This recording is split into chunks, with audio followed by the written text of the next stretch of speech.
5, 4, 3, 2, 1. Today's episode of The Worst Movie Ever Made is brought to you by Bumbling Bob's Sleepy Time Tea Formula. It's so effective, you forget to show up to the podcast. You know, if you're hungry, there's a great place up here for good steak. What do you say we stop? Sir, you're going to be a victim of cholesterol poisoning. Later in life, you'll just start to rot away. You're just full of good humor, aren't you, Mike? Well, let's try it anyway. Hello and welcome to The Worst Movie Ever Made, an experimental movie podcast designed with one thing in mind: to find the worst movie ever made. I'm your host, Chris Ockman. I'm joined by my co-host and fellow mad scientist, Rob Scucci. How are you, and why are we doing Over the Top? We're doing a Redux episode. I'm doing great, by the way. Thanks for asking. How are you? Oh, of course, I'm great. Good to see you. We're doing a redux of Over the Top, which is a 1987 sports drama that combines the emotional drama of a child custody hearing with arm wrestling. We were planning to do this because our co-host Bob, who can't be here today, was going to see it for the first time with us because we did this on the show ages ago before he was a member of the team. And you can find that in our archives at www.theworstmovieevermade.com. It was within our first dozen episodes, I think, right? I think it was early. Yeah. So here we go. Are you going to explain the movie this week, Bob? Chris, Bob? Yeah, Chris, Bob? I got it. Bob, Chris? I got it. All right. Let me go with the alliteration first, but go ahead and throw it to the bumper so I can think of one. Yeah, I have an alliteration. I'll use it. But it's time for your explanation. Okay. What are you giving them? Turkey ass. Eat up, sucker. Turkey ass. Bob? Chris? All right. Okay, go ahead. Arrogant archetype in arrears adventures with Anchor, actually arriving at Armlock Action Arena, attaining actual achievement. Now, Chris, you want to give us a rundown? Wow. And Yeah. Chris, with the new screen setup, if you see my eyes wandering up here because I got a lot of things, just go like "Meh," or something. No. So I Okay. Yeah, I'll do my best. Unless I'm actively reading something or typing something that's pertaining to the write up or the production. Yeah. Every time I look up like this for no reason, just go "Meh." Okay, I will. Okay. And then I think like a month from now or 2 months from now, Rob's going to like actually roll the chair to the other side of the room to click on that keyboard, because that's the kind of movie it is. He's going from one side, like one computer to the other, because he's in an action movie now. I'm in. Okay, so essentially what happens here is that we get a Sylvester Stallone vehicle where he has to act like a caring father who was shunned by an evil grandpa. Evil grandpa runs a moving company, which I think is just a funny detail because so does Hawk, his grandson. I don't know if they work together at some point. Probably. But the daughter of said evil grandpa is mother of Michael, the son of Sylvester Stallone. If I'm making this more confusing, good. Yeah. I want you to be confused at this point so that we can dig into the details and run through this movie with you. But what you need to know is that Michael hates him because he left. You don't know that evil grandpa sent him away. He was forced out. He was forced out the door. He was. Yes. He was. We don't know that to start with, but as you get more details about Sylvester Stallone, he seems less like an asshole, right? And mom is dying in the hospital, and grandpa is trying to get Michael back because mom sent Michael off with Sylvester Stallone on a week's retreat in his 18-wheeler back to home because he just graduated military academy, which doesn't really matter at all for the rest of the movie, except for that he's it does because he's a brat. It does because he's a little military brat with a punchable face. If I could assault anybody with a shovel, it would be this kid. Right, I would too. Yes. But this kid, his father, Sylvester Stallone, is also an arm wrestling up-and-comer, I would say, because it's the first time in the international championship in Vegas. I would say he gets around. Like he was doing it like to make some extra pocket change, but then he realized he's like a contender. He actually has a shot of like doing something great with it. Yeah. Yeah. He was like doing the arm wrestle hustle at the Yeah. local diners and bars because that's Yeah. pretty much every trucker arm wrestles. You Yeah. know what's really funny? What's that? My dad's like a local legend arm wrestler, Huh, also a trucker. awesome. Yeah. Does he have a little weight bench above the clutch? Yeah. Yeah, but it's next to like his lazy boy now. It's That's not fucking cool. Yeah, he sits and watches our podcast and he does arm drills because his Just arms fucking are still curls. Yeah, That's awesome. he's drinking his fucking like sick. seltzer water and he's fucking doing arm exercises while listening to me say that sentence. How cool! What a good life you're That is- living, Dad. That's cool. That's actually really cool. Yeah, who's not cool? Good Sylvester job. Stallone. You. Well, let's throw it back to you for the best YouTube comment. Yeah, I'm looking up because I'm clicking something, so don't make the noise. Okay. And then I'm gonna look up and read something after. Rock people run fast. You're not doing it now. Problem fast. Worst comment on YouTube. All caps, no punctuation. It is excellent to watch Sylvester Stallone's movie Over the Top. It is the long missing great audience experience of 1987 USA Hollywood production in recent 2024. Thank you so much, YouTube. Provide free with ads movie to let me easier to pick up the greatest audience experience again. Yeah, true. So True. for those who where was the streaming? Because I watched it off the Google Drive, but it's on YouTube free. If you're listening now, dear listener, it's on YouTube free with ads, which is great. I've been finding a lot of really cool movies there. And then it's probably on Tubi or some shit. I don't know. But YouTube with ads, that's what the reference is. And I have one more comment I'm going to read. I thought this movie was trash back in the day, but after watching modern cinema, this feels like a masterpiece. Frowny emoji. I hate this with music. Okay. I hate it with movie. I hate it with TVs. I hate it with movies. I hate it with TV. I messed up the plurals there. But because I feel like we're simultaneously always living in the same golden era and the same crap era. And the thing is, like, just because you stopped digging through record bins when you were a teenager doesn't mean good stuff stopped coming out. You just stopped actively looking for it. So fuck you, whoever that is. Fair. Fucking idiot. Fair. All right. And also, I would say, wow. I would say that also it's dependent on what decade in your life you're in. Because like that, it's pretty typical for people to stop listening to new music and new movies and just like reflect on the stuff that they like because they've hit like critical mass for. I'm guilty of it. Like, I'm certainly guilty. There's certain albums I always go back to, but it's like everything's algorithmically like tailored in a hyper specific way to like throw new shit towards you that's like the old stuff, but like newer. And your mind expands. I don't know, not to go too deep, but I'm the kind of person that sort of stopped listening and watching and like doing new stuff because I didn't want to become like a specialist on something because then that burrows me into like life meaning.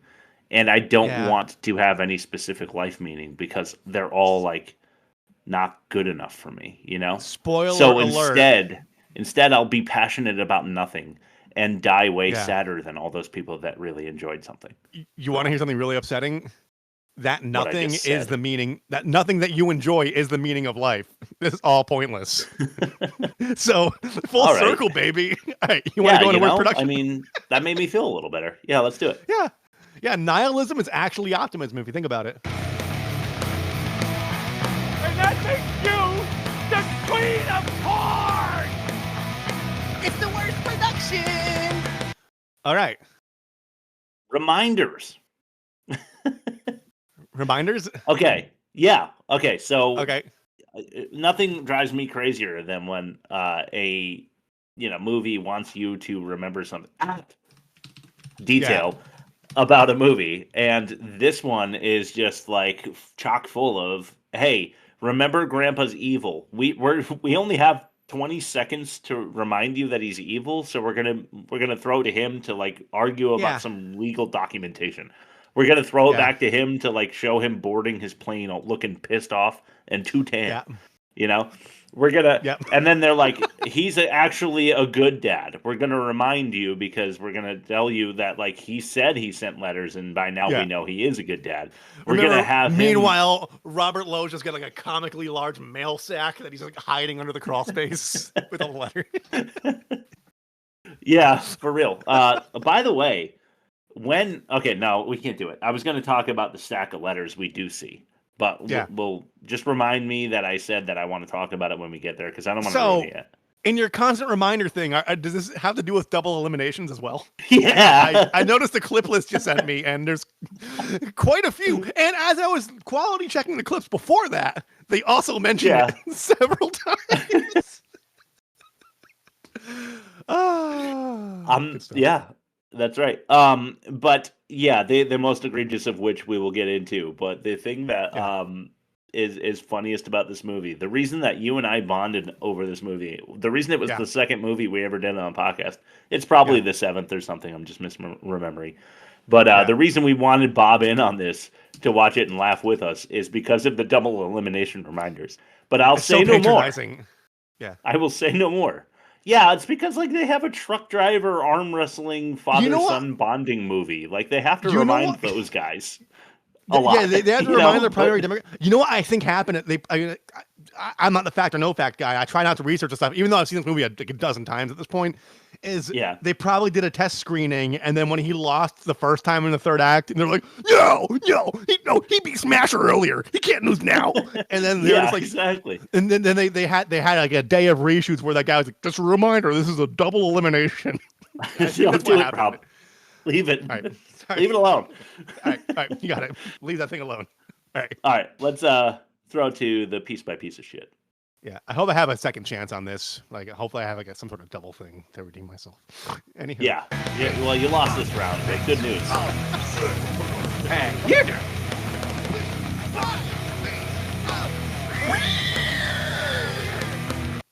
All right, here we go. So we begin with Sylvester Stallone traveling the country in his 18-wheeler. Mm-hmm. And there's a song playing in the beginning, and I'm like, that voice sounds weird, familiar. Like, who is that? What's this soundtrack?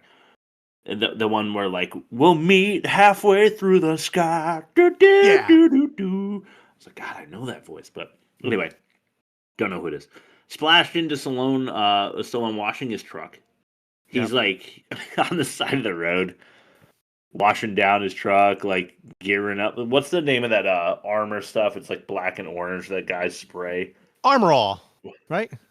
Armor all, yeah. And they spray it on like every part of the truck to make it like glisten. You know, so immediately we're shown this guy, he's like traveling the country. He's not your average trucker. Like he's dead serious about keeping this old thing like up to date. Yeah. Like he can't. So what I'm getting is he can't afford a truck, but he cares very deeply about the one he only has. thing that's left in his life is his own pride, and he cherishes it. And that pride is represented by that truck. Yeah, it's that big hauling, like strong machine thing that he thinks he is. You know. Passing side, suicide, good stuff. Oh God, love it. No, expand on that. What are you talking about, Rob? Because I don't have that in the outline. He's got two mud flaps, and like one's like the passing side, and then the other one's suicide. So you're safe. You're safe to go that way. Yeah, you never like in Driver's Ed, you had to watch that "Stay Out of the No Zone" video that was like incredibly racist because like the black kid was rapping and like the white kid was playing like air guitar, and like the Asian girl was like just doing kicks and flips when they're like "Stay out of the no zone." She was playing the air with her karate. Well, and like I remember, like I almost got kicked out of Driver's Ed class because I was just like, "Oh, of course I had the black kid rapping," because it was done like by like, an '80s parents focus group. It's like you're just pandering to every fucking. I digress. No, it's still true. It's still true. Yeah, videos like that. Like my kids watch a like we're gonna eat lunch video at school. It's just a really popular one. And it's 3 black kids and they're rapping, but like Of course, they're not playing cellos and stuff like that because it just doesn't. Like I don't know why. It's that. Yeah. You know? Yeah. Power Rangers really fucked up too. Yeah, no, they really do. Yeah, like even the Jewish one was blue and white. Pink power, blue power. Yeah. All right. Yeah, it's the white power. I ruined the joke. Anyway, Yeah. we get a video of like military kids doing like military stuff. Yeah. I don't really know what it is, like what the program is that he's in. It looks like the RTOC training, you know, like where they like eat slop and like hand flags to each other for 12 Yeah, and hours. they like they crawl under some nets that are like 1.5 feet above them. Like it's really not a problem. It's not impressive. Yeah. Yeah. So like I don't really care, but like the kid's like reporting for duty. He meets the like chief or the captain or something, and it turns out Stallone shows up to the military camp, and that's why he's called the captain. I feel like I'm on a Navy boat with the words I'm choosing here, but he goes in and Stallone's over there in the corner in a fucking denim t-shirt with a tie. Guy like shows up to his graduation like a fucking like, dude, you couldn't spend $20 on something that couldn't like, even buy like, the tuxedo T-shirt. yeah, honestly, like something. Couldn't have even done that.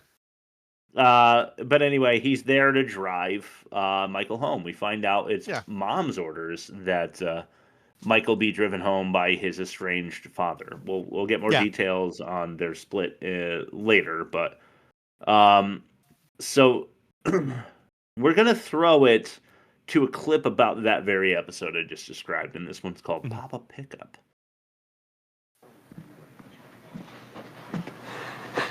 The colonel wishes to see me, sir. Your father wishes to, Cadet. My father? Yes, he's come to drive you home. Hello, Mike.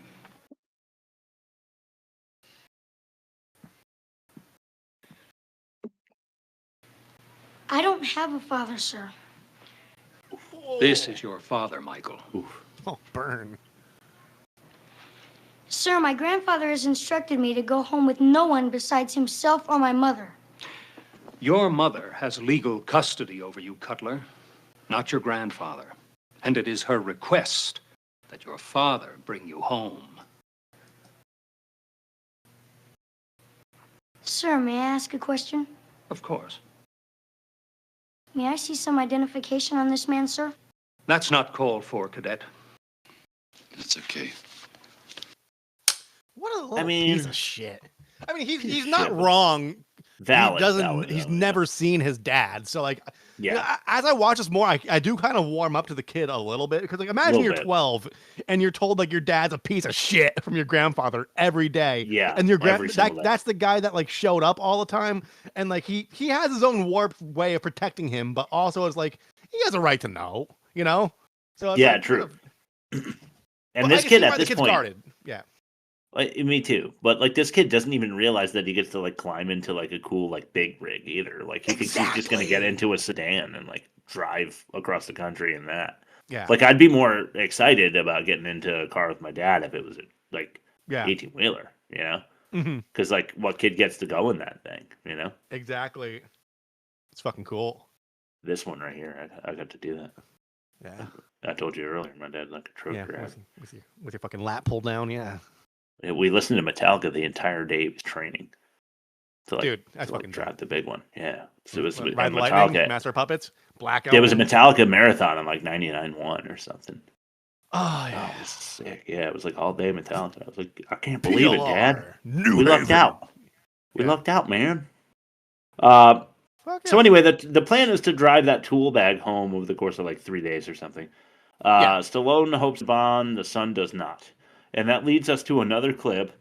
This one is entitled Small Talk. I'd like to say something, sir. Sure. This truck is disgusting. I don't know, Mike. It's just old. Once on a stretch up to Vegas, this thing got up to nearly 100. There's no need to make any conversation for my sake. Fuck you. So much for small talk. Now imagine he's like, hey, can you just grab something from the center console real quick? And he goes in and he just starts pulling the weights down and smashing them on his head.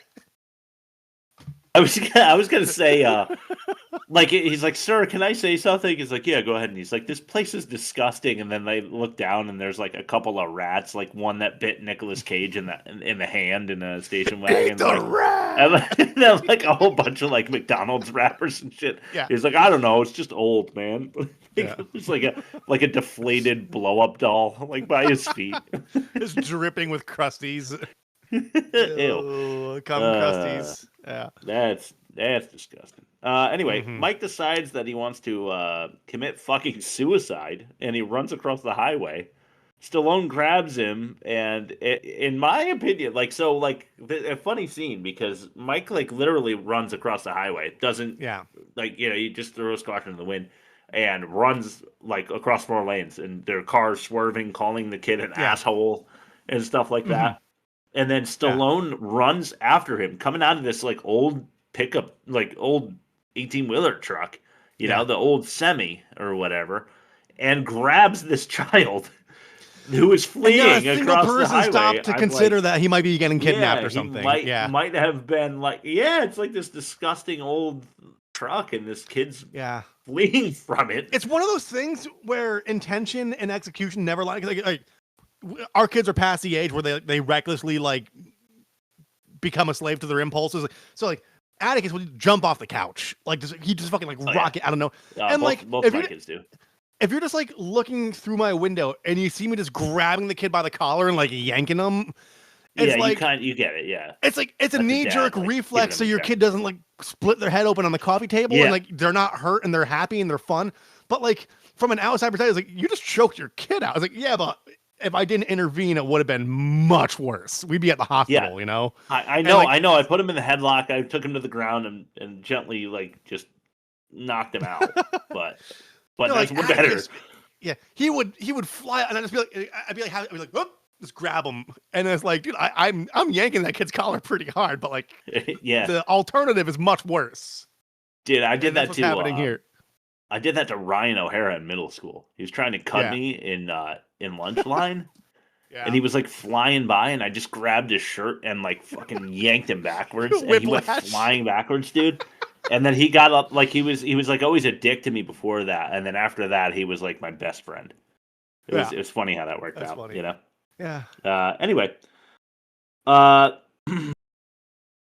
okay, so what I've got next, I'm gonna it's a clip, but I'm gonna introduce it a little bit. So they get back in the car, in the truck, and they're talking about the trauma.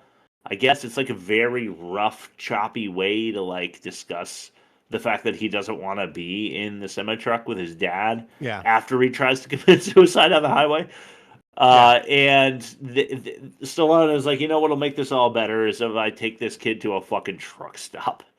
And he's okay, military kid, do you want a steak from a sloppy side road, chicken head location where the kind of place where the grill lines are painted on the steak because they're cooking it on a flat grill, but they want it to look like it's charred. yeah, that kind of place. Yeah, with the taters and all that. Yeah. So let's see this scene I just introduced. This one's called Cholesterol. Remember when I asked you if you made sure you had all the clips? Oh no, that's the opener. Okay, no, that's good. All right. Cholesterol was the opener. Okay. All right. So we hit the local bar for dinner. The next one I have is someone's name. So yeah. Yeah. Are interrupted at this steak diner. So if you want to refer to the clip that I just introduced, go back to the beginning. Because the opening scene is exactly... I wanted to open the movie with him being a douchebag. So... You were right to do so. so. That clip. I had already named it. But then I don't name the opener clips. I just send them to you without a name. Because it doesn't need one. I'm not introducing it. But I had already named it Cholesterol.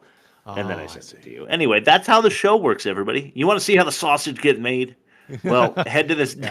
Let's head to this diner where we can see some... arm wrestling sausage in the works, so to speak. This one is called Smasher. Yes, it is. So what will it be? A couple of big steaks, Nick?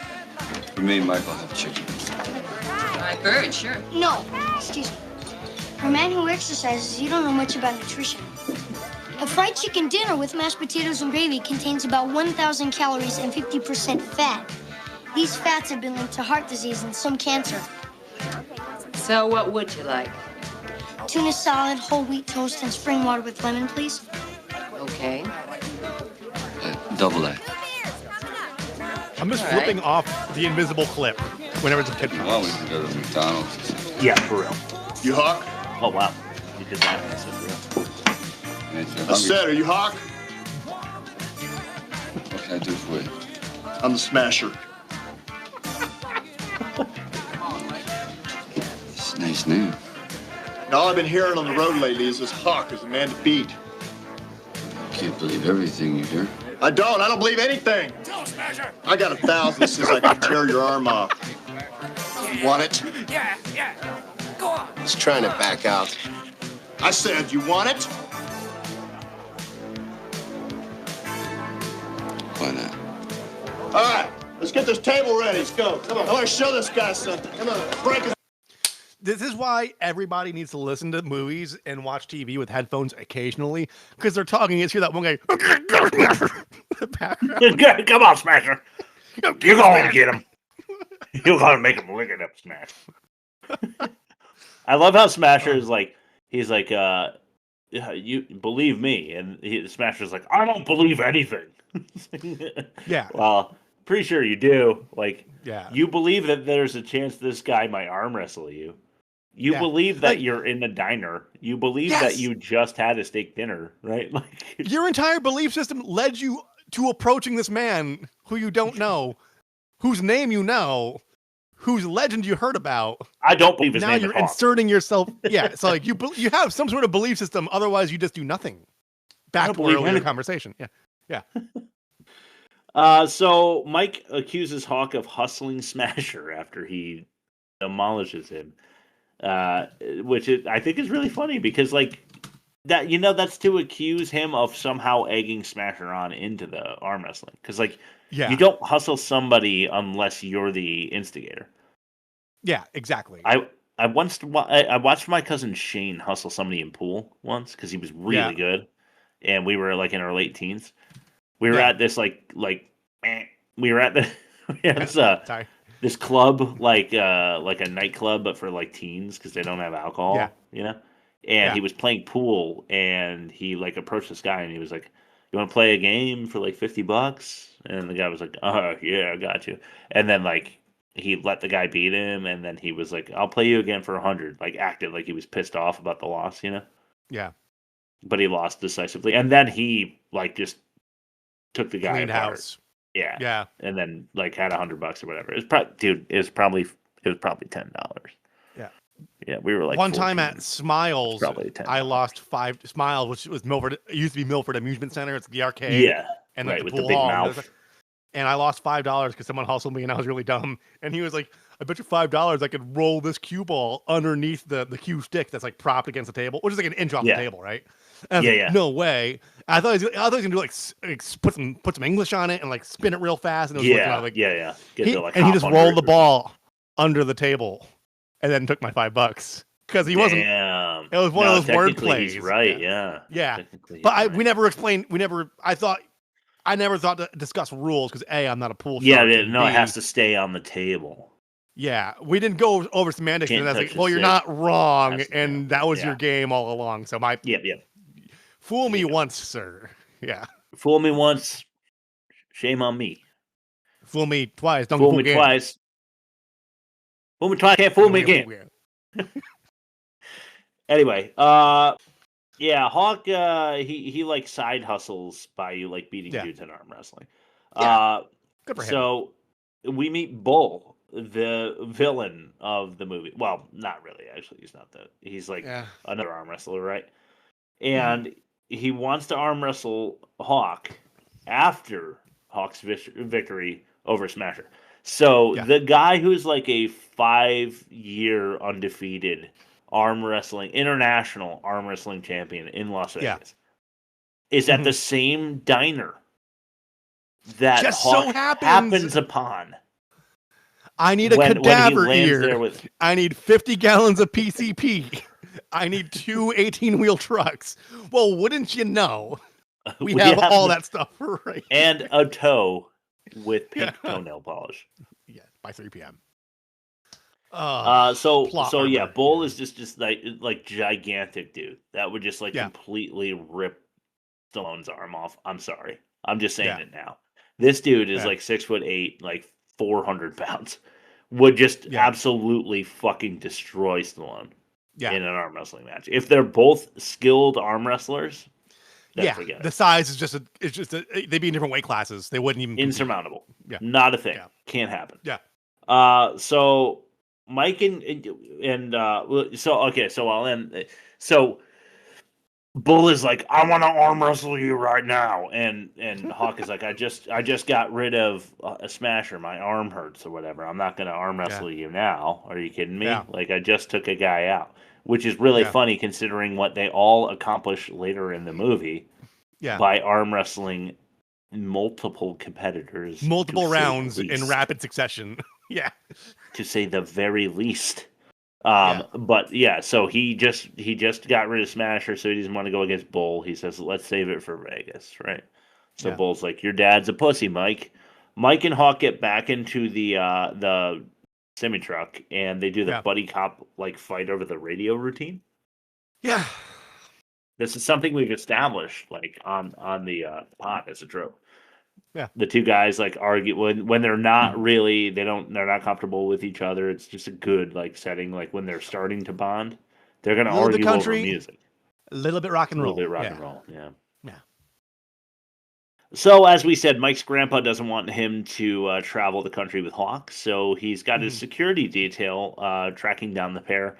But at this point, they're unable to locate them, which pisses off Grandpa in the 45-second clip we get of Grandpa arguing with his like goons to kidnap the kid. Hawk and Mike sleep in the truck because Hawk is a loser and doesn't have enough money to stay in a hotel with his kid. You do not make your 12-year-old or your 10-year-old or whatever he is. There's a hot debate about that in local communities on Reddit. Because in the beginning of the movie he says he's 10, and then later in the movie he says he's 12. And, Reddit be alive with over-the-top arguments, for sure. Yeah.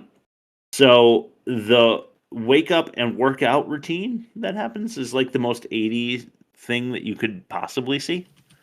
Yeah. It's got an 80s song to accompany it. It's the 80th song like that could be. It's amazing. So the bonding ensues as we get a montage of them traveling the country together, which is presumably over like 12 hours, but now they're best friends. And then Hawk pulls out the truck weights you were talking about. Yeah. Do you want to give us a little blurb on the truck weights? He's just got like it's like on a Universal Gym where you have like the handle and like the rope that like pulls the stack of weights up. Is that this? Yeah. And he's just like freaking, It's like, just, like, it's like a Bowflex, but like in the middle console, like the center console's got a Bowflex in it. You pull the pin, you can like change how many weights are on the stack, and then you just like, what's that called? You know what like bugged me though? Pull down? Yeah, it's like a lat pull down, but like forearm centered. Yeah. And then like it bugged me though because he has it set up with like all the weights he can possibly get on it with the rig, no pun intended. And his kid is like like doing it too. And like the kid only like pulls it 4 or 5 times. But I feel like if you're a fucking national arm wrestling champion, like the kid shouldn't be able to do it once. Yeah, not once. That's true. Or at least change the pin so it's like a lighter weight. But like it made me for optics. It made me wonder if like Hawk isn't all he's cracked up to be, or if like he just couldn't fit any more weights. That's probably it. He probably got as big as he wanted to be, and he's just on maintenance. Yeah, he was like he's trying to fit more, but like he's in a truck, so like he just like there's literally no room for more weights to go in there because he just like couldn't get it behind like the way that it's set up in the truck, he just couldn't find more room for weights to go in there. So he could only like do like 20 pounds. He had to do like 2-pound weights and he had to do 10 of them. He couldn't stack anymore. I don't know. Anyway, Then they get in an argument because the little bitch couldn't lift the thing anymore. He can only do it like 4 times. So let's hear what he has to say after he gets pissed off, which is a recurring theme, by the way. Every time he feels like a loser, he has to lash out at his dad. Yeah. This one is social scale. See how I do this? You put your wrist into it, you lean forward, and you put a lot of weight in there. But you have to use your whole body to it. It's like your whole body is one piece of machinery. You try it. That's it. Good grip. That's it. Lean into it. You can do it. Keep your wrist straight. Good. That's it, Mike. Now put some muscle into it. There's more to life than just muscles. Meaning what? Meaning, I don't see any books around. You don't read much, do you? No offense, but you're just simply on a different social scale. You want to tell me more about this social scale? It's been said that the average mental age for an adult is 15, just 3 years older than I am. For a trucker, it has to be in the 11 to 13-year range. Maybe 14, if they have good genetics. You know, Mike, it's really great driving with such a tremendous intellectual like you. It's a real blessing. At least he's like not He's taking such a shit. fucking prick. Yeah, at least he's just like, you're a tremendous intellectual. At least he's dishing it back out. That's nice. He is, he is, but like in a way that the kid doesn't really understand. I know my sick wife like bore my seed, but I am smarter than you, whether you believe it or not. You fucking chode. Jesus Christ. Fuck that kid. Like, so you memorize some stats that you're fucking like douchebag. It's literally officer, Reddit. like, It's like they don't appeal to anything anecdotally. They're like, oh, well, there's a stat from like 1987. It's like, okay, like I can read too, but like that's not my lived experience. So I think that's bullshit. I don't know what to tell you. Yeah, at least in my experience, that's not how things go. Yeah, this kid is like the ultimate Redditor. So he would fucking hate AI images. Let's just put it that way. The side of the thing he's hauling, by the way, you know, like how they're in the truck and then like at the diner they hook up to a trailer. He's like, he says to the guy when he gets out of the truck, he's like, "Hey, Bernie, how you doing? You mind hooking me up?" And the guy's like, "Yeah, I got you, Hawk." And he like signs a paper, and then they like hook him up with the thing says brute. It smells like a man. Yeah. That's what they're hauling. They're hauling like 7,500 pounds of brute cologne, which doesn't smell that bad. But to describe yourself as smelling like a man is not how I would want to like sell my cologne personally. Yeah, it's like sandalwood. A Hawk. Gross. Yeah. It smells like pine and concrete. Water would be better than that. Hawk gets frustrated and makes Mike drive the truck because he's like sick of being called an idiot. So he's like, if you think you're so smart, you drive the truck. 18 Mike fucking years, asshole. Yeah. Yeah. Mike immediately does it. Which I just thought was so funny. Like Mike just gets in the fucking driver's seat and he's like, undermines his masculinity. And then he just fucking drives the truck for like the next 200 miles or whatever, like we're led to believe, which is a great bonding moment for them both, but it also makes Hawk an idiot because he's like, you can't do it. And then Mike did it, and he was like, fuck. I guess I'll just like, I'll take the L and like try to turn it into a good dad moment. No, I was just trying to have fun. And in this moment, we see evil grandpa working on the case again, just for a quick reminder. He's like, hey, guys, find a legal reason why Hawk can't be the dad when my daughter dies. Yeah. And then they're like, we can't figure it out. And then he's like, God damn it, figure it out because I pay you a lot. And they're like, okay, we'll try again. And then now we're at a diner again.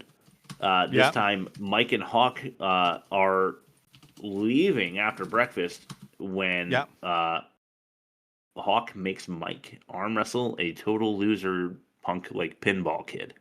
This one's Dignity.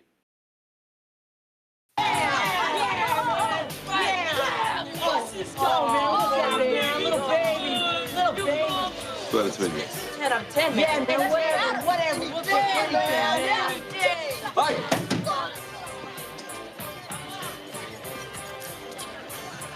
trying to do? All you wanted to do was embarrass me. Well, you did it, okay? Grandfather always said you were a loser. Now you're trying to make me one, and I hate you for it. Mike, I don't care what your grandfather thinks about me, okay? All I care about is you. Now, you lost back there because you beat yourself. You let yourself get beat. I know you can do it. You're a special kid. You're my boy, do you understand? But you're also a spoiled, rich brat who's always had everything done for him. Now it's time to do for yourself, Mike, and you can do it. Because I'm telling you, the world meets nobody halfway. Do you understand what that means? If you want it, Mike, you gotta take it. Do you hear me? You gotta take it. Go in there and try it. I know you can win. But even if you don't, so what? So you lose. As long as you lose like a winner, it doesn't matter. Because you did it with dignity. I'm telling you, if you don't go in there, you're gonna be sorry. You're gonna regret it your whole life. You know what I mean? And really quickly, I just gotta throw one of these in here. Come on. Okay, because it's a training moment. So, all right. That was abuser was one. that the first abuser? Okay, Yeah. because I was just about to say you got to play that one next. Great minds. I swear to God, that's them in the truck afterwards. So Mike goes back in there, right, and he blows Pinball Punk away in 2 out of 3 matches. So he lost the first one, and then which I think is fucked up because this kid's with his friends. And he just got punked by this little pussy dude. Like, that guy Mike was obviously like a fucking pampered little bitch. And this dude that's playing pinball is obviously like a poor kid who grew up in a system where he needs to be tough in front of his friends. Otherwise, he's going to be like shunned from the group. He's going to have no friends. They're probably going to pick on him. They're all going to gang up on him like hyenas. He's hanging out with his buddies at a truck stop because that's the best they could do. That's the best they can do. And this dude relies entirely on his reputation. And Hawk knows this because he's in the diner scene, you know? He knows the pinball kids. He sees them. He knows it. He grew up a pinball kid. Hawk is a pinball kid. And he decided he's going to fucking ruin this one's life for just to get his... He's like, I know what I'll do. I'm the best motivational speaker on earth. Like... You know, I can turn my kid into a wizard when it comes to like arm wrestling, right? Yeah. And he's like, I'm gonna demoralize this child, and I'm gonna fucking debase him in front of his friends. I'm gonna make him like wish this day never happened. Yeah. And I just feel really bad for the pinball kid who's just doing what he does. You know, he's like, he's this guy's presenting a challenge in my life, in this world. I have to take on that challenge. Yeah. And this kid looks like a pussy. And then he beats him. Yeah. And then he loses twice. Dude, his life is over. His life's over after that. I'm just saying that. Like, that's just, I feel bad for the kid. Hawk and Mom talk on the phone. But in the background, Mike, who's like flexing because he just won 2 out of 3, gets kidnapped. By who, you might ask? That's a great question. Because it's Grandpa's goons who are kidnapping his grandson on his behalf. Not kidding. He's not being kidnapped like for ransom, for Hawk ransom. He's being kidnapped by his own grandfather, which is a great way to traumatize your grandson forever. Yeah. Which another like really fucked up moment in this movie. Because Grandpa wants custody, I guess. So he's like, if you don't give me my kid, I'm going to steal him. And then I'll have to give him back when the courts say that I do. Because you have custody. Anyway. Permanent damage. Yeah, and you lose anyway. So play abuser number 2, if you don't mind.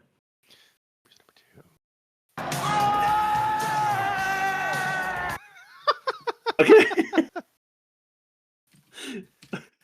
All right. Why did I clip that there? Anyway. Mike and Hawk arrive at the hospital where Mom is dying. Because, so Hawk gets Mike back from the kidnappers. He chases him down in his 18-wheeler, smashes the 18-wheeler into some cars, never pays any kind of penalty for doing so. And then the bad guys literally flee the scene from the vehicle that is definitely registered. And nobody everyone's like nobody none the wiser. Looks up the VIN to see who owns it. Yeah, to see like nothing comes of this entire chase. and subsequent destruction of local property. There's another most offensive moment for it. So yeah, afterwards, when Mike and Hawk have calmed down, doing more like arm exercises in the truck on their way to the hospital, they arrive to where Mike's mom is, and she's having heart surgery. It doesn't look good. In fact, the doctor tells Hawk that she's dead. She died in surgery, and Mike overhears this, so he goes running out the front, and here you go again, where he has a little bitch moment. I mean, his mom died, I guess. So that's maybe not a little bitch moment, but like he has a moment where he is hurt personally, so he lashes out at his dad, and then he grabs a cab, fleeing what I would assume, if I'm the cab driver, is his own father outside of the hospital, and the cab driver asks no questions, just drives away. With a random person's son. Whose son had like $40 cash in 1984. Yeah. To give the cab driver or whatever. Hawk shows up to the funeral in a black denim shirt. Another time where he dresses down just to be a douchebag, which I thought was super funny. And then Hawk parks at the beach for some reason for another one of our famous "the worst movie ever made" tropes, where you reflect over water for a short period of time. While a Fender Telecaster with way too much high-end and chorus effect, like Tweedles in the background. If that didn't happen in this movie, I'm shocked. Yeah. Then he resolves himself to get Mike back. So guess what he does? You know. I mean, you already know. He goes to drive through the gate. Is where he drives through the gate and like wrecks everything. He goes to. I wasn't sure where the timeline was. Yeah. Well, he drives through like the wrought iron gate, like effortlessly. He doesn't have a normal vehicle, so he pulls up to Grandpa's house in his semi truck, and just plows he through gets it. out. Yeah, he gets out. He goes to the gate, and the security officer at the gate is like, "Go away, fucker," and he's like, "Okay, I will." And then he reverses, but reverses just far enough to get enough speed to ram through the gate and the front door. And then he's like going around the mansion a little bit looking for Michael. And then Grandpa comes up and he's like, "This is my guy. This is my little chum. This is my subordinate. This is my boy." Yeah. Which is the next clip. Here we go. Do you actually think that you can get away with what you've done? Do you think you can come in here, destroy my home, and take Michael with you? Michael Cutler is my boy. You deserted him years ago, and that's a fact that you can't change, no matter what you do. Damn you! Damn you. Robert Lowe's younger. Dad! Come on,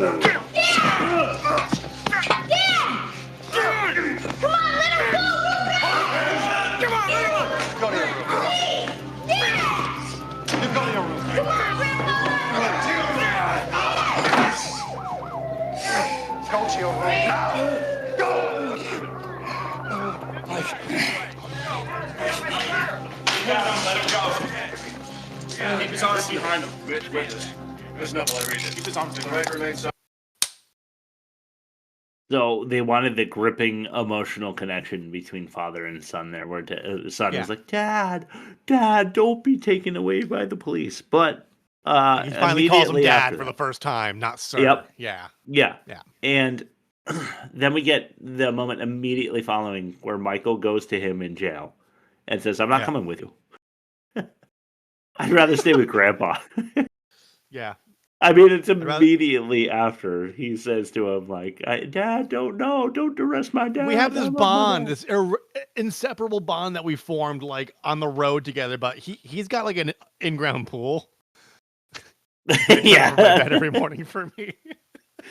He's got a couple of maids that walk around in those French dresses, and they're just dusting things that don't need dusting. With the frilly dusters and the tits, Yeah. One of those. Yeah. He's got two of those, as a matter of fact. So, he tells Hawk he can't stay with him, and he decides to be with Grandpa, which is understandable, except the whole kidnapping thing. Yeah. Why did his mom hide the letters to his dad? Because this is where Douche Kid finds all the letters and decides to steal Grandpa's car. to She get didn't himself hide to him. Vegas for the. She had him in fun. like her drawer for safekeeping. I just think I don't know. No, well, because like he never saw them, so somebody decided, Yeah. and it was in her purse. Like I always Grandpa thought- didn't say like put these in your purse and never show them to him. I always thought Gramps intercepted them and like hid them like somewhere close to her because she wasn't fully Yeah, about no, herself. it was. But I could be Mom's reading into it too room. much.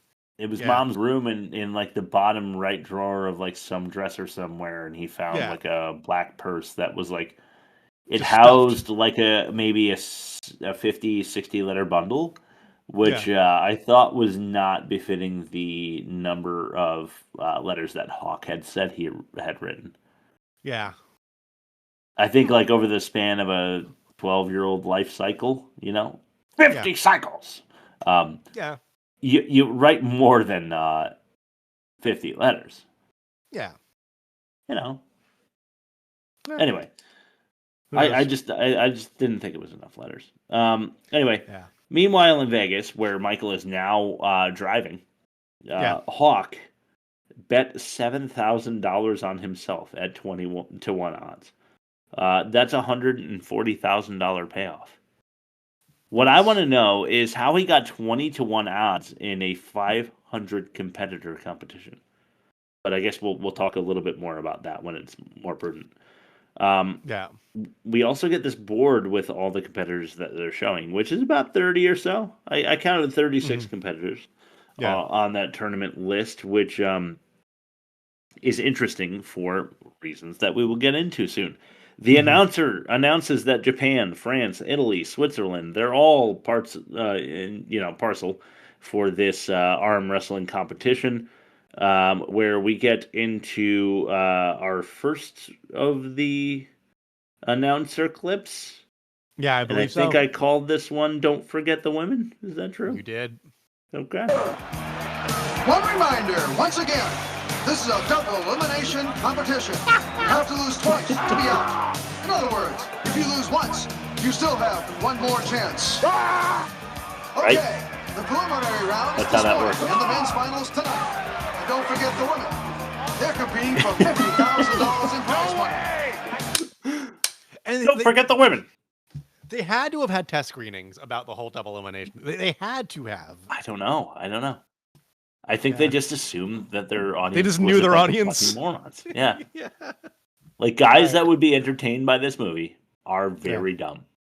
I'm a guy that's entertained by this movie. and I I'm was doing going to pretty say, which well includes me, intellectually. because I was very entertained by this movie. If I've I watched this wasn't, I movie- wouldn't watch it. I really hate to say that. I love this movie more than like other movies I really love. Like we're doing it for the pod, but like I've seen this movie more than a lot of other movies that I hold like in very high regard. So, I've definitely I don't know what that seen says this about me. more than like I've seen Saving Private Ryan. You know, like Well, who has 3 fucking hours? You know. yeah, good point. Good point. So we get the first round of competition. All these guys, and don't forget the women. Hawk takes out all sorts of dudes, which would result in Smasher-like arm injuries where he couldn't face Bull at the diner. He takes out at least 3 or 4 guys in quick succession, but I've got more news on that. I'm thinking maybe we play the next abuser. That's abuser number 3. Here we go. This is gonna hurt, Wimp. What do you think of that? Oh, I think your breath stinks. Shit. Probably from all that cholesterol from all those steaks. That was Pinball Punk's breath he was talking about. That corresponds with way earlier. Anyway, so one of the guys that's like crushing it is like the only black guy in an Alka-Seltzer shirt. Yep. It's like a cut-off shirt, and it says Alka-Seltzer. It's a cut-off sweatshirt, right? Yeah. I was like kind of fucking into it. Like I would wear an Alka-Seltzer shirt. Like I'm not like, really. Whenever my dad worked for like companies growing up, he always had like the weird like corporate merch. So he's probably like a sales rep for Alka-Seltzer, and that's like you know like when he hit all of his fucking sales goals for the year, and that's how his boss like showed his appreciation. Like, here's your Alka-Seltzer shirt. All right, yeah. Here's some deep lore about the movie then, because a little while later, if you're saying that this wasn't just like shameless promotion on Alka-Seltzer's part by like giving Sylvester Stallone $10,000 to like be in this movie, the deep lore is that Alka-Seltzer strong man gives the grizzly dude who ate like a cigar, you remember him? Yeah. Some Alka-Seltzer tablets because he drops some Alka-Seltzer tablets into a water and drinks it to like get pumped up before an arm wrestling match. Yeah. So there was a little cross-promotional stuff going. Maybe Grizzly gave him a cigar or two for his Alka-Seltzer tablets, in trade. Or like maybe eating truck stop diner egg salad like 6 days a week. Just you don't want to be like coughing up bile when you're like in the middle of like an athletic. Yeah, true. Yeah. Although that guy seemed like a goat, and I don't mean the greatest arm wrestler of all time. I mean like he could literally eat and drink anything with no consequences because he does other things. Like he drinks castor oil, I think. Yeah, so, I could see that. Yeah, like he does it in the movie. You know, he like takes one of those like little Wizard of Oz like. The exactly. oil can. He drinks it. I thought it was motor oil. I didn't know it was or whatever. Oh well, who knows? Yeah, it could be motor oil. What's the difference? Some sort of oil is being drank. Yeah, right. And you don't even want to drink like olive oil. It's like in basketball. Like he's showing how tough he is, and then like it cuts back. He's like knitting angrily. Yeah, just like strong enough contrast to make it funny. Yeah. We're down to the last 32 competitors. Yeah. What? Hawks had 6 matches already. So Mike flies to Vegas because he like dropped off his grandpa's car at the airport and then like says keep the car, I'm gonna fly, and then like finds his way on a plane without a passport. I don't. Yeah. There's a lot of plot armor. I think it's called. What is happening here? Happens. Yeah. Yeah, where the kid just like finds his way like through baggage claim to Vegas. And Grandpa knows this, so he follows him. Then we get the announcer saying that the competition started in the morning that day. And that leads us to another... this is where like it really goes off the rails. This is 500 competitors. They've come from every nation on Earth. 500 competitors started here this morning. Now we're down to the final 8. The final 8.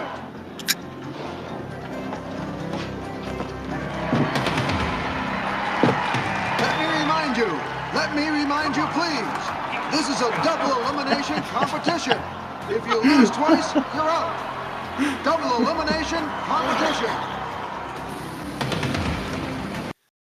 We didn't even get to the double elimination clips. Notice that I haven't. I have not titled these clips double elimination yet. So the point of that one is that there were 500 competitors in this building this morning. And now, which would make sense if it was some sort of single elimination competition, because it'd be quicker which is like I don't know. Last I checked, at least there has to be at least 499 losses. Yeah, that takes a long fucking time. I mean, there are fouls, there are disputes, there are resting periods, there is injury, there are snack and we've been breaks. told twice. We've been told twice so far that this is a double thing, so that's going to take twice as long. Right. So imagine that everyone has to lose twice. Speaking of losing twice, let's throw it to our first of many double elimination clips. Yeah, here we go. Remember, this is a double elimination tournament. 2 losses and you're out of the competition. Settle down. Are we ready to go? All right, gentlemen, let's start the competition. Good luck to all of you. Over here we have Blake Hawk and John Grizzly competing. This is going to be a tough match. Get him off the line. Hey, what the hell is that kid doing there? Yep. There you have it. Yeah.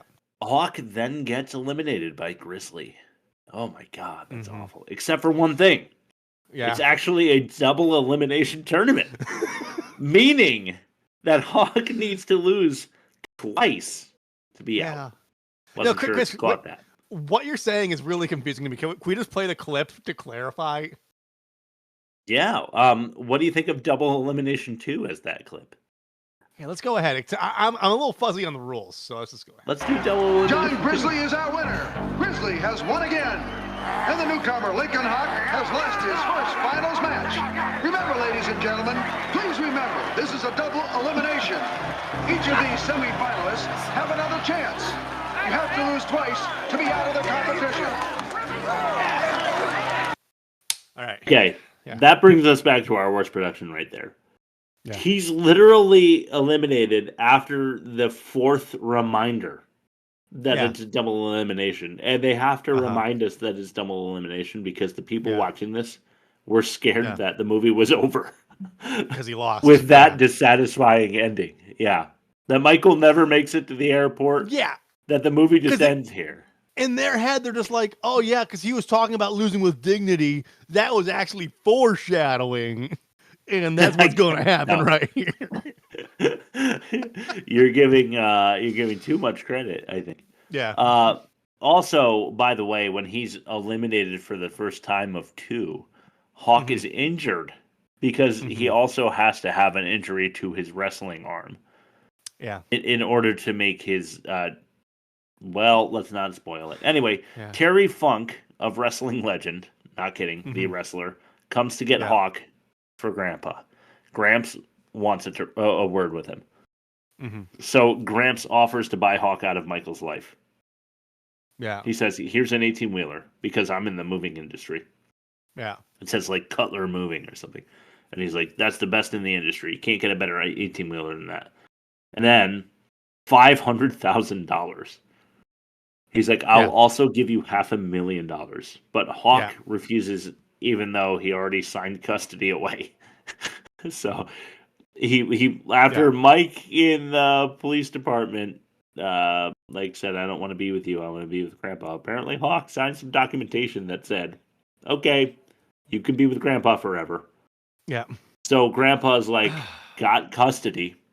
Yeah. And he's like, I'm going to give you $500,000 and an 18-wheeler to stay away from Michael, even though you don't have custody. And Hawk is like, no, fuck it. I'm getting my kid back. And Cutler's like, no, you promised. You promised me you won't do that. Like, no, the legal fucking documents are already signed, dude. What are you going to do? I don't understand that at all. Yeah, it doesn't make any sense to me. So then he punches Terry Funk for getting in the way and throws him through a window. And then he heads back into the tournament, which is where we get our next clip, Double Elimination 3. Ladies and gentlemen, we're continuing with our semi-final series of matches. This is a double elimination tournament. Any competitor who loses twice out of the 8 who are on these 4 tables. I'm going through you like gas to a funnel. There it is. The Wild One, and Don Madison. Harry Bushko. Mine. What about you? Get him off of my car. Spider, you give me out of the gun. I don't see it. Come on, God, come on,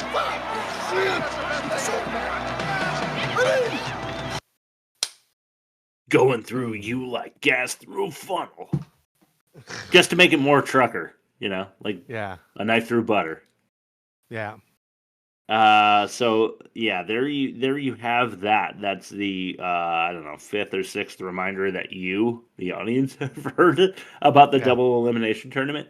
I don't know. If you watch the movie, maybe shoot us a message if you find another one. But no joke, they remind us about 6 times that Hawk isn't out.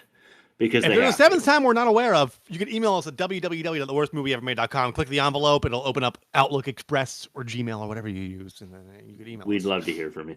And when you're doing that, like, call us ugly or something, Yeah. Hawk comes back to beat Grizzly and Mad Dog in quick succession. Those are 2 of the 8. I mean, those are 2 of the best. And they had already lost once, so he only had to beat them once because it's a double elimination. Right, because they had already lost once, right? So 2 times is like the limit of losses that you can have in a double elimination. Yeah. Not 1. You can have more than otherwise, this would be a weird single elimination jibbery-jew, but we're not getting... Yeah, no jibbery-jew here. absolutely. That's a whole other movie called Over the Middle. Right. It would. Well, yeah, because it's like more soft to medium 4 territory, right there in the center. Yeah. So then we have a clip that I just wanted to include because it's really funny, bad editing, and that one's called Magic Towel. It is a magic towel.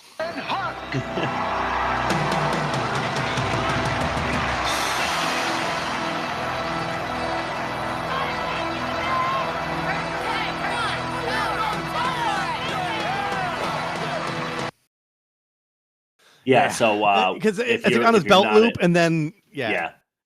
Thank you. Yeah, I was gonna say it's like he has it wrapped around his arm because he does every time he wants to remind the audience that he's injured. And then like they cut back to they cut back to the tournament, and then they cut back to him, and it's in his back pocket, like you were saying. Mm-hmm. Yeah. So like he took it off his arm, put it in his back pocket. That's not weird, right? Like, that's a thing that people can do. Only he was sitting the whole time. Yeah. So, like, he somehow unwrapped it, put it in his back pocket, and, like, it's draped over. Like, he should have had to have stood up at some point, but he stood up to get up to go to the... Well, anyway, if you're not a YouTuber, you should go and subscribe to our YouTube, and that way you have access to this very clip that we're talking about. And, check it out there. I just realized that they could also just watch it on Spotify if they want to. Yeah, but please go over to YouTube and do that because you love us and you want to hear more of our shit. Yeah. Are we playing the last clip or are we? No, not yet. But www.lordsleaderarmy.com and then click the YouTube link. And then, or you can find Spotify. So the magic towel like scene that's him entering the arena for the last time. Because he's going up against that guy that confronted him at the diner, who is like the villain, but he's not. Grandpa is. And before he matches up with Bull in the grand finale, we get Michael coming up to him and saying, "Contingent on your victory, I'll hang out with you forever." He doesn't actually say that. It's but all he's so like, transactional. Yeah, he's like, I don't know what we'll do if you lose, so I'm not so sure. So you have to win. If you get the truck, I'll sleep in it with you because it's brand new. But I'm not sleeping in that piece of shit thing. Yeah, no. Your old truck's a piece of shit, and so are you. But buying a new one makes you a better person. Right. You get the check and the truck. I'm with you, but. Otherwise, anyway, final match time, and we got some promotional material where they introduced all of the arm wrestlers, like inside video where they like say what they're about and stuff. And we got them, like you can watch them. I thought about clipping them. There are too many to do. Bull just sounds like a way smaller man than he is in his side interviews. It's kind of funny, and his shit talk is terrible. But you know whose shit talk is not terrible? Who's that? Lincoln Hawk in his side interviews. So let's throw it over to hear him get that crowd pumping with Like a Truck. Doesn't even belong on my arm wrestling table. That's my area. That's my game. He's got no shit in business there. Our two finalists are now psyching each other out. Can you imagine? Lincoln is giving away just about 100 pounds to Bull Hurley. That's a lot to give away in arm wrestling, ladies and gentlemen, where strength is so important. Let's go. All right, gentlemen, let the competition begin. May the best man win. Come on, chicken shit. Raise your elbows here. Off you two. Come on. What I do is I just try to take my hat and I turn it around, and it's like a switch that goes on. And when the switch goes on, I feel like another person. I feel like a truck, like a machine. I own you. You've been ducking me for years. Let's go. You know that? You know that? Come on, Hawk, back in here now. Dad, don't let him psych you, Dad. Remember what you told me. Don't let him psych you, Dad. You know. Yeah, he's got no shit in business psyching him. What is that? The dude did it was the only curse word he knew. It's like you're a shitting shit. You're a piece of shit. You got no shit in business shitting on my shit, you shit. I'm gonna shit your fucking shitting arm off. You wait until I shit your arm off. You're going to be shitting your pants. Anyway, Bull is going to rip his shitting arm off is what I wrote next because I think he actually does say that. This dude is so much bigger than Stallone. I know I said this earlier, but it's outrageous that Stallone like offers any resistance. Not going to happen. Yeah. Hawk changes his grip. Mm-hmm. Like does some weird like grip change, and then like that does it, even though he has an injured elbow and shit. Give me a fucking break. That's Bull's for. Okay. Here's my biggest contention with the entire movie. Okay. Sorry, sometimes when I read the script, I forget what I wrote. But in this case, I forgot that we were on this already. The entire movie. What is the thing that they wanted us to know so badly? That's a double elimination? Yeah. Yeah. How many times does Bull lose? I didn't think to count that, but now, is it double elimination per round? No, it's any competitor needs to be beaten twice to just lose. Twice. How many times did Bull lose? I didn't think to count that. Okay. He didn't lose like off screen. You know, Hawk, like, all right, let me ask you. No, because he goes into the final match undefeated. Yeah. The announcer says so. Oh, that's he right. has never lost in 5 years. Because I was thinking like in sitcoms and like movies, like people go to the bathroom, you just never see it on screen. Like it. No. He did explicitly say he was undefeated. He 100% said going undefeated in 5 years is Bull Hurley. He goes up there, he loses to Stallone once, one time. Oh, Bob, you're missing out. And in this movie where they can't stop reminding us that you have to lose twice to lose. Fuck, how come I didn't catch that? And then the tournament is over. Yeah, I don't know. He gets the truck, detractors, he gets the boy. Yeah. You know, the Reddit live community that I'm talking about that are all about over the top might argue that they decided for the finale that there would only be one elimination. But fuck you. They don't ever say that. They say it's a double elimination. This guy lost one time. After all that shit, after all the reminders that we got about 2 losses to determine the winner, he loses once. Yep. And the tournament is over and we all get to celebrate. I could not fucking believe it again. No. Because it's been years since the time we did it, episode 2. Yeah. 238 episodes ago. Season 1. Now we're on season 218. I've watched it since then and I still didn't catch that. I watched it since then and I watched it again for the show. And Jesus Christ. Unbelievable. Is that the first time you caught it? Or did somebody on Reddit point it out to you? Dude, I don't know. No, well, I'm kidding about the Reddit thing. Nobody on Reddit gives a fuck about Over the Top. Are you sure? I literally sure about that? I mean, no, I'm not actually. I haven't specifically sought it. Maybe. All right, got it. Reddit's a big place, you know. It is. It's everywhere. Kind of want to check to see if there's a whole community. It's still Over the Top feverishly clicking away at the keys in order to establish the plot line of Over the Top. r/Justice for Smasher. Fever. Anyway, somehow he gets custody back, which is great for Mike because he wants to sleep in a truck. Bad for Grandpa. He's got to go back to the pool alone, I guess. He wins the truck, which apparently every arm wrestler wants, not just the truck division people. All of them, because there are $100,000 truck. France. Yeah. There are people from France who want to like fly that or boat that thing back to Paris to truck it. Paris. Yeah. There are Paris. There are people in Switzerland who really need to win that big rig to bring it back. Remember how Japan has competitors vying for that truck, even though they're not in the trucker division. What the fuck is happening? Anyway, let's not throw it to Fact or No Fact because we can't. Let's throw it to what we're watching. Rob, I'm giving it to you. Typically, when I look for something new to watch, it's raining little white women. My prayers have been answered. And this is what we're watching. All right. You want me to go first? Or you want to go first? You. All right. We talked off air about this. The Adventures of Pete and Pete. It's a Nickelodeon show that ran from 1993 to 1996. There's like 35 episodes and a few shorts. It's basically a very surreal, young adult version of like the Wonder Years for the Nickelodeon generation is how I describe it. It's fun. It's two gingers living with their weird parents. One's got a tattoo of a mermaid named Petunia. The mom's got a metal plate in her head that interferes with satellites and radios. Just coming of age stuff, really fun. I watched a found footage horror film called Butterfly Kisses.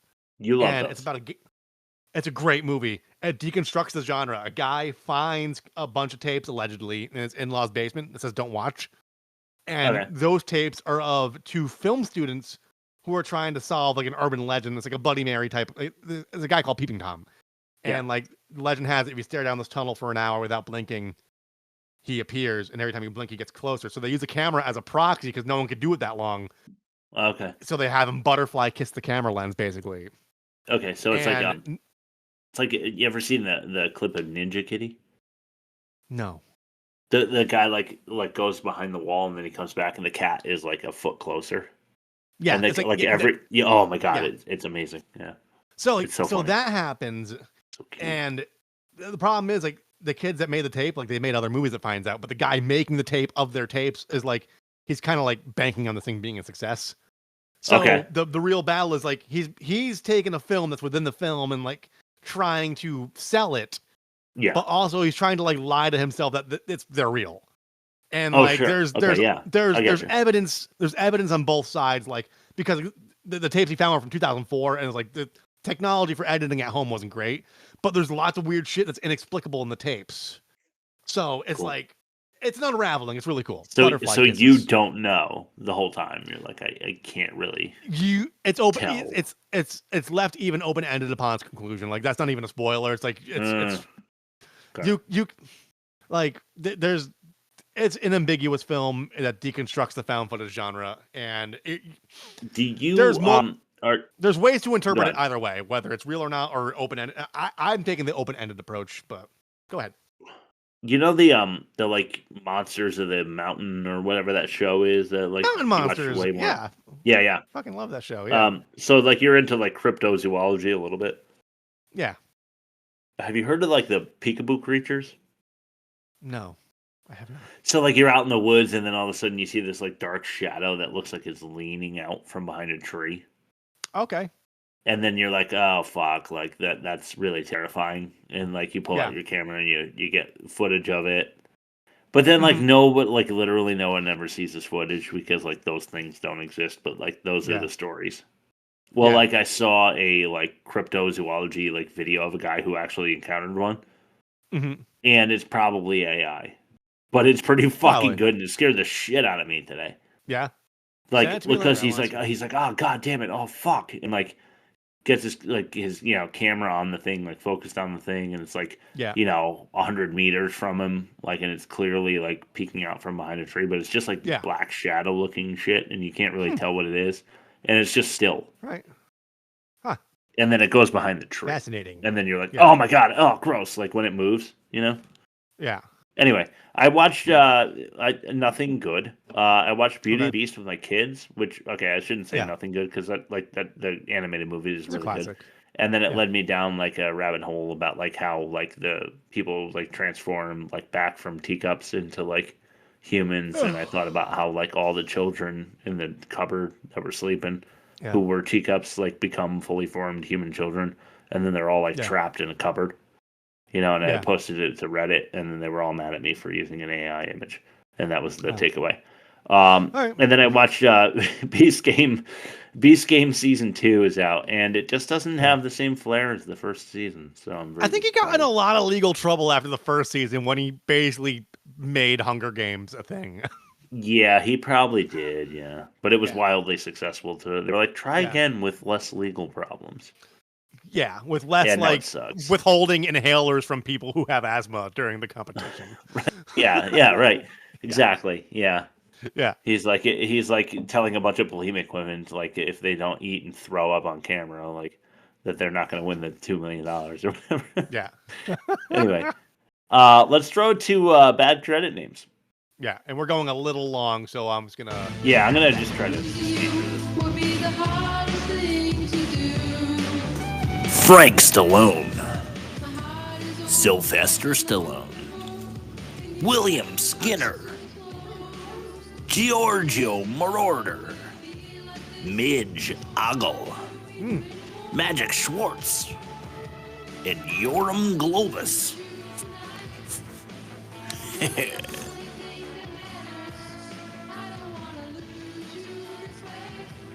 Bye. I watched All a right, Frank Rob. Stallone movie the other day, but go ahead. Yeah, well, he's always in the soundtrack for Yeah. Sylvester Stallone movie. Like, always there. Yep. Omnipresent. Pastor double family disaster, 500 fucking competitors. This is offensive mini game. You want to play the bumper? So during the offensive minigame, we decide what's offensive. Like, In the lots, bananas for your new gorilla.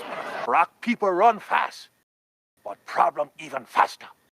so we're going to decide what's most offensive or racist in the offensive minigame.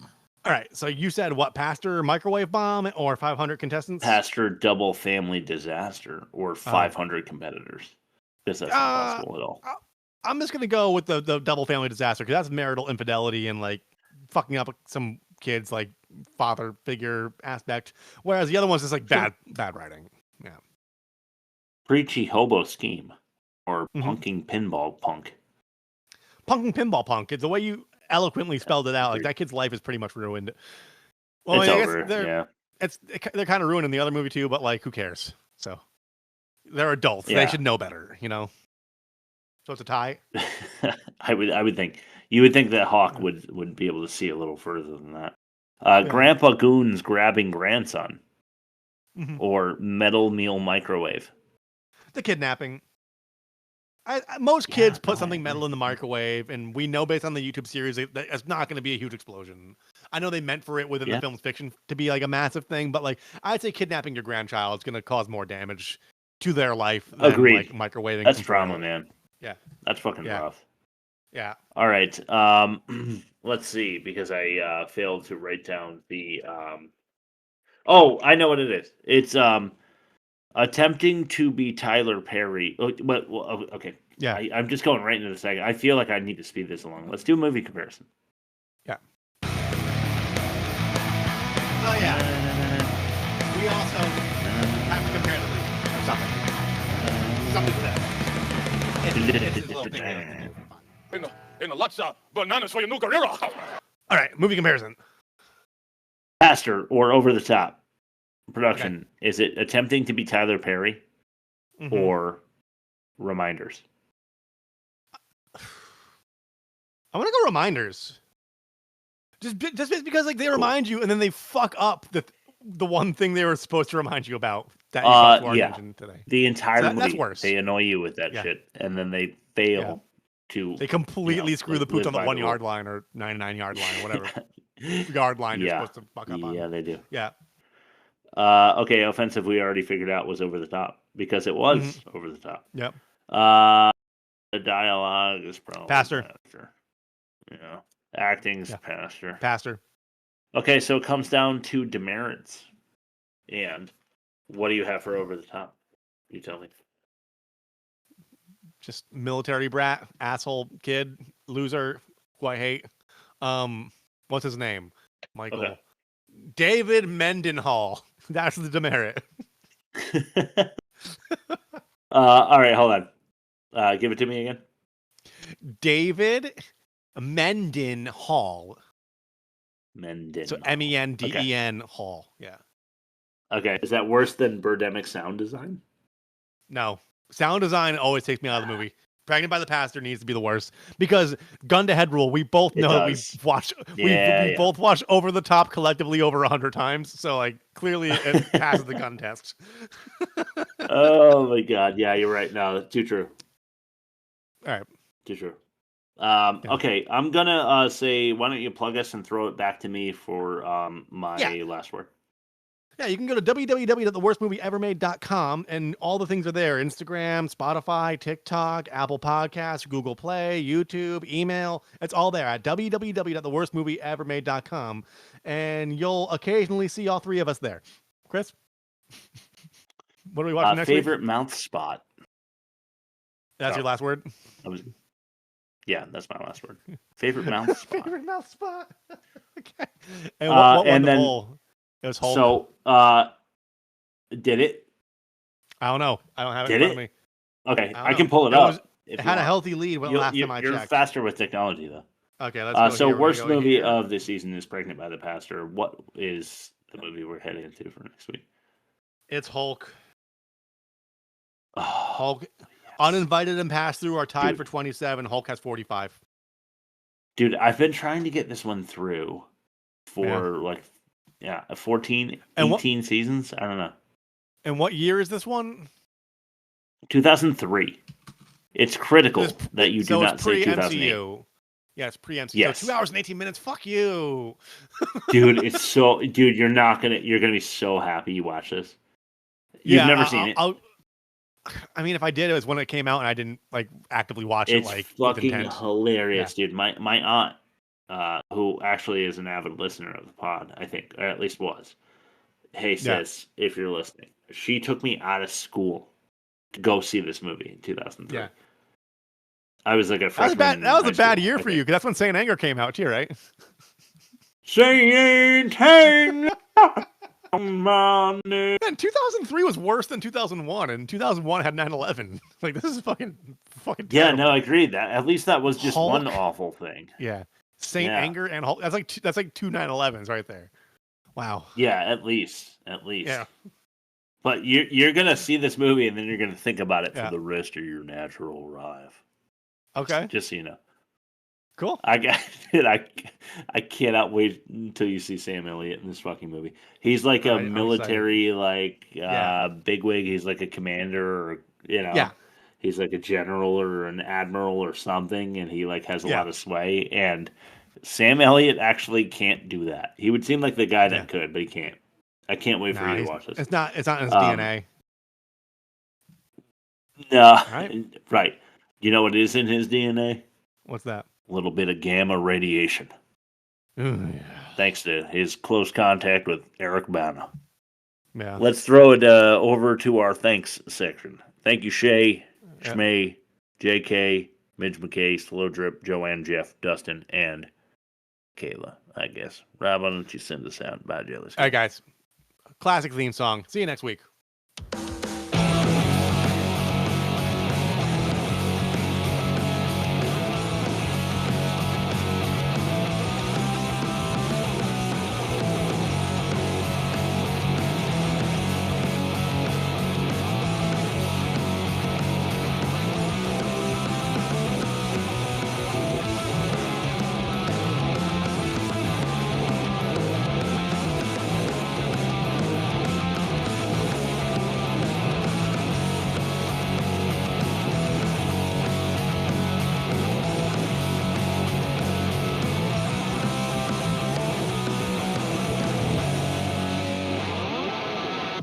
All right, guys. See you next week with 2003's Hulk.